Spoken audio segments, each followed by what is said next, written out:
Alright guys and girls, welcome back to another episode. So I'm just looking at the minute into like Flight Simulator 2024, and I'm just like, it's like gone 5 o'clock in the morning. It's 5:22. Now I was looking about hours ago, and I'm like looking on Flight Simulator, because I haven't played Flight Simulator 2024. I've got it on there, but I've played a little bit at the start. It was terrible.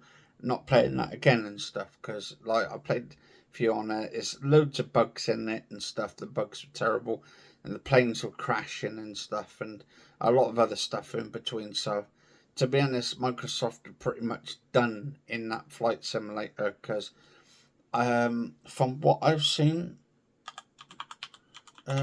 today, let's just say, from looking on the community page, it says 1993 in game. This is on the Steam. So obviously I don't know if that means, obviously because they're connected with the Xbox on there, and the PC, because it being PC in a way. So I don't know how this actually works, but from what I've seen on here, I don't know if I go in, where is it? Flight Simulator 2024. Where is it? Live players.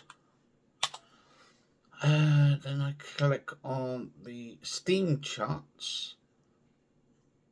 So concurrent at the moment, or players right now, 2018.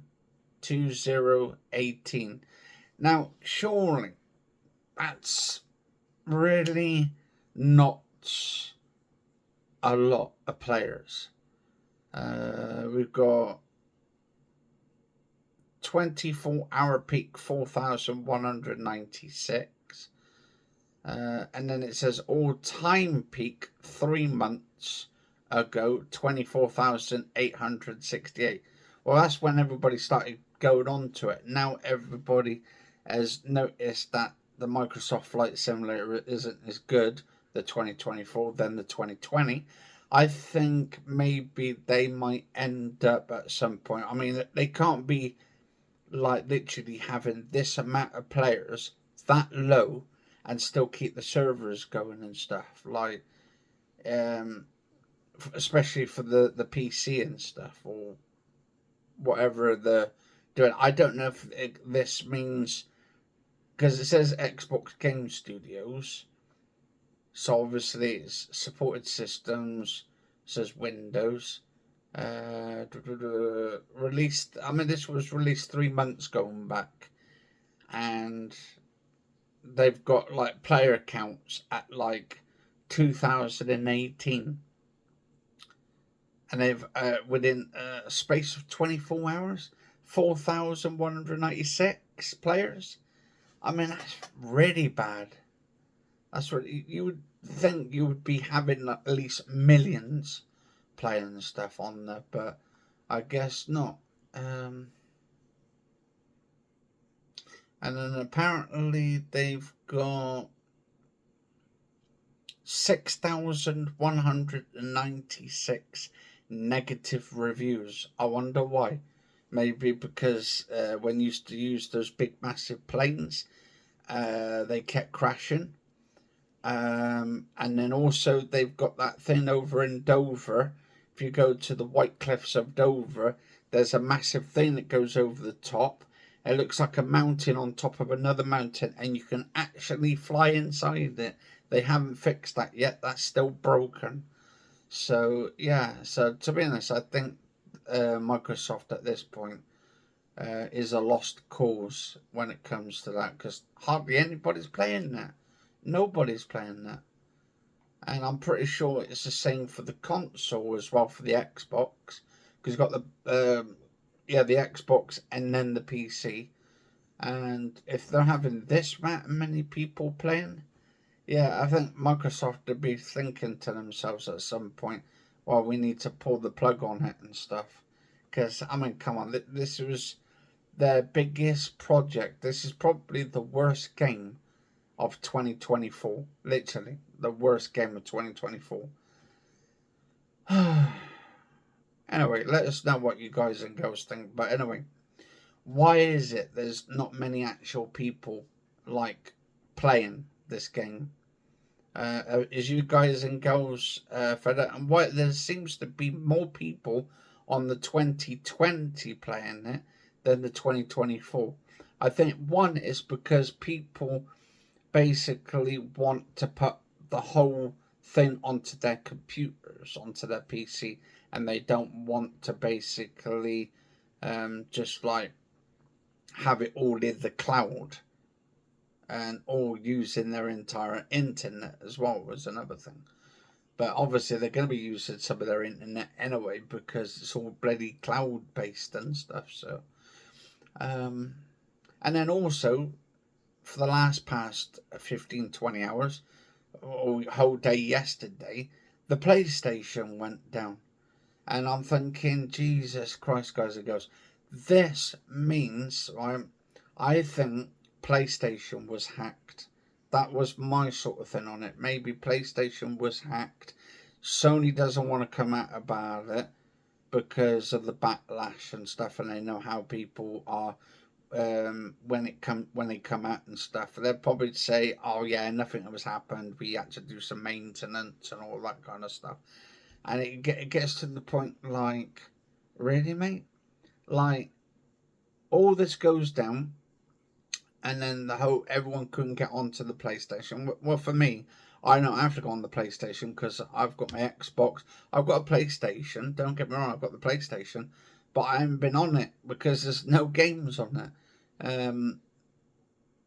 And yeah, when you've got no games at all to play, because there's hardly anything out there to play, to buy, nothing really has actually intrigued me on the PlayStation to buy a game and stuff on it. I've got GT7, yeah, it's driving game simulator, but yeah, it's nothing. VR headset, no games on there. Probably about 100 on there, and not even one game is worth picking up on there at all. So it's yeah. I mean, to be honest, they could have put some social apps on there. They could have put all these other apps on there, but they decided, nah, it's all right. We're not going to be bringing any of those to there. But it is what it is. And I think that's the one. Alright, so one with Xbox, I think Microsoft's Flight Simulator is pretty much dead. And I think it's only going to be a matter of time when they actually pull that game, because it's costing them more money to put them on the servers. And God, itchy nose today as well. Anyway, so it's going to cost them more money for them to waste to actually keep those servers up and running, and they're not really actually selling anything. No games. Game Pass is pretty much dead because nobody wants to buy that or go and get a Game Pass thing to play all these games on there.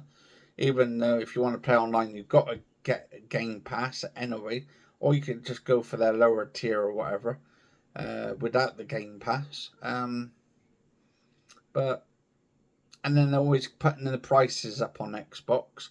I prefer playing on the PC because you don't have to worry and hassle about all that kind of stuff.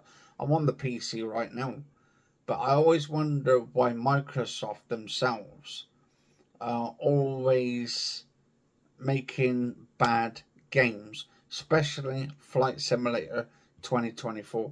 And I always get told, well, we got the campaign on it, we got a campaign story on it, or career mode or whatever. But what happens when you've done the career mode? Like, and then you've got all those bugs in between and crashes and stuff. It's not worth the hassle at all. That's why people are not playing that game, and that's why people are staying away from that game and stuff. I think they're just letting it die off by itself and stuff, pretty much. Um, and that's the thing. Microsoft needs to know that if you make games, you make games. You make the games that you want people to play and enjoy, and make sure it's bug free. I think with Microsoft Flight Simulator 2024, they shouldn't have brought it out in the way it was, in the state it was, and still is in a bad state, regardless. But it is what it is. But on the actual thing, it says here, players right now, 2018. Now, if I go to the player account on the main one, in the Flight Simulator's Steam, and go on to the main Steam bit, it says here 1,967 in-game. So it's basically saying different. It's saying that there's not many people playing that game. So I don't know how accurate Steam is when it comes to telling people how many people are actually in the game or not. But it's got around 1,967, and actually the lowest it's been is was just on this 5th of February, 1,235. Wow, that's the lowest it's been. So that's bad. That's really bad. Wow. But it is what it is. Anyway, guys and girls, let us know what you guys and girls think of this. Do you think Microsoft Flight Simulator and Xbox are pretty much done? Or do you think they need a new CEO and stuff to be replaced? To replace Phil Spencer? I think they need to sort of get someone else to replace him and change up the entire thing, because you can't keep doing stuff like this. The same with PlayStation as well. They need to get some new people in to make these games and stuff, and take all these what they call them, these live services. They need to get rid of all these live services and stuff. That's what's killing games. But anyway, cheers for watching, guys and girls. Stay safe and see you soon.